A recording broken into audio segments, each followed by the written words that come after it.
SB creation. Welcome a new day. আশা করছি তোমরা সবাই খুব ভালো আছো, আমরাও খুব ভালো আছি। তো আজকে আমি আর শাইলি যাচ্ছি বেলঘুরিয়ায় নতুন ওপেন হওয়া কসমো বাজারে। তো ভিডিওটা হয়তো দিনের দিন আমরা দিতে পারবো না, অনেকটা পরে গিয়েই দেবো। তো কসমো বাজারটা শুনে হয়তো বাংলাদেশের নাম মনে হতে পারে, বাট না। কসমো বাজারটা এর আগে বেলঘুরিয়া কখনো হয়নি, অন্য কোথাও আছে কিনা আমি জানি না। যদি হয় তো কেউ যদি জেনে থাকে অবশ্যই সেটা কমেন্টে জানিও। তো আজকে সেই কসমো বাজারে আমি আর শাইলি যাচ্ছি। তো দেখা যাক ভেতরটা কেমন, কি আছে না আছে, আর তোমাদেরকেও সাথে ঘুরে দেখানোর চেষ্টা করব। এই যে সহেলি আসছে, এসে এই যে ফোনে কথা অল টাইম বলা চাই, আর তার মধ্যে ওকে বলি একটা জায়গায় দাঁড়াতে আর ও চলে যায় আর একটা জায়গায়। এটা প্রত্যেকবারের ব্যাপার, এটা নতুনত্ব কিছু না। তো যাওয়া যাওয়া গিয়ে দেখাবো কি হচ্ছে না হচ্ছে। দেখো কসমো বাজারের সামনে গিয়ে দেখাচ্ছি ভিতরে কি আছে না আছে।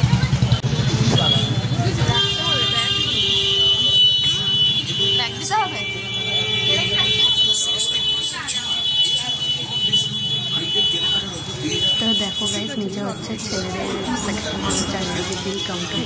চলো উপরে যাই, উপরে কি আছে সব কেনা ছাড়া কাজ নেই। তো এখন উপরে, আর উপরে হচ্ছে মোদের সেকশনটা, আর একদম শাড়ির টপে হচ্ছে শাড়ি বাড়ি কিনে গাউন ফাউন কিনে চল আমি যাই বাড়ি। দেখে আমি জাস্ট অবাক হয়ে গেছি, কিছু বলাই না।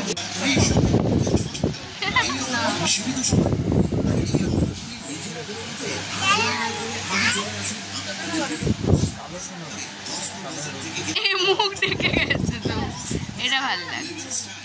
কালো কালার নেবো না, ছোট তো।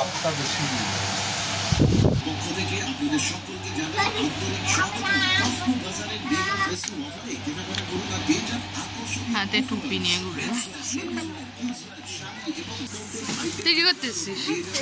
তোর যে টাকাটা আছে ওটা দিয়ে কিছু নিয়ে যাস, ঠিক আছে? তোর টাকাটা আমার কাছে আছে, ওটা দিয়ে কিছু নিয়ে নিস।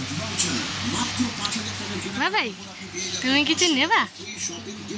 তুমি কি কিছু নেবা? ফোন নেবা? ও তো গাইজ দেখো, কসমো বাজারের ভেতরটা কিন্তু খুবই সুন্দর, আর বাচ্চাদের প্রচুর কালেকশন রয়েছে। আর এই জায়গাটা তো জাস্ট আমি ফিদা হয়ে গেছি এত জিনিস দেখে, আর নিচেও লিটারালি প্রচুর কালেকশন।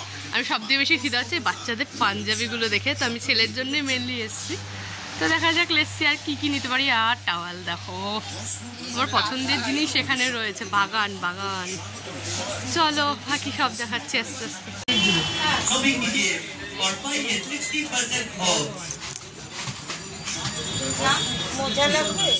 তো গাইস ফাইনালি বাড়ি চলে এসেছি, আর এসে আমি একটু ফ্রেশ হয়ে নিয়েছি, বিকজ আমি আস্তে আস্তে পুরো ভিজে গেছিলাম। তো ভেজা আমার জামা কাপড় নিয়ে আমি নিশ্চয়ই ভিডিও করতে বসবো না, আমার ঠান্ডা লেগে যাবে। তো যার জন্য আমার সাথে আমার ছেলেও গেছিলো। তো তখন বৃষ্টিটা সবে টিপ টিপ পড়া শুরু করেছে। তো ছেলেকে ওর বাবার সাথে আমি পাঠিয়ে দিয়ে সহেলিকে গেছিলাম স্টেশন অবধি ছাড়তে। তো ওটায় গিয়ে প্রচুর পরিমাণে বৃষ্টি নামে, আমি বাড়ি আস্তে আস্তে পুরো ভিজে গেছিলাম। তো যেহেতু ছাতা নিয়ে যাইনি, কিছু করার ছিল না, দেন এসে ফ্রেশ হয়ে একটুখানি স্নান করে নিলাম। তো তারপর ভাবলাম না তোমাদের বলে দিই, নাহলে ভিডিওটা ইনকমপ্লিট থেকে যাবে। তো আশা করছি ভিডিওটা তোমাদের ভাল লাগবে। তো কসমো বাজারে সব কিছুই রয়েছে, যেটা আমার সব থেকে ভাল লেগেছে। সব কিছুর সেকশন আলাদা, সব কিছুই রয়েছে, বাট প্রাইসটা একটু হাই, যেটা আমার মনে হয়েছে। কিছু কিছু জিনিসে buy one get one free ছিল, বাট আমার মনে হয়েছে কস্ট হাই। যেমন সানগ্লাসের, কিছু কিছু জামা কাপড়ের, কিছু কিছু আর বলতে পারো যে অন্যান্য সামথিং জিনিস রয়েছে, যেমন হেয়ার ক্লিপস, কানের ইয়াররিংস, এরকম অনেক জিনিসের দামগুলো একটু হাই। তো সেগুলো অন্যান্য জায়গার তুলনায় অনেকটাই কম হবে, অন্যান্য জায়গায় কসমো বাজারের তুলনায়। তো যাই হোক, ওভারঅল আমার ভাল লেগেছে। প্রাইসটা একটু কম থাকলে আরও বেশি বেটার লাগতো। তো যাই হোক, ভিডিওটা এখানেই শেষ করছি। তোমাদের যদি ভালো লাগে অবশ্যই লাইক কমেন্ট শেয়ার করে দিও।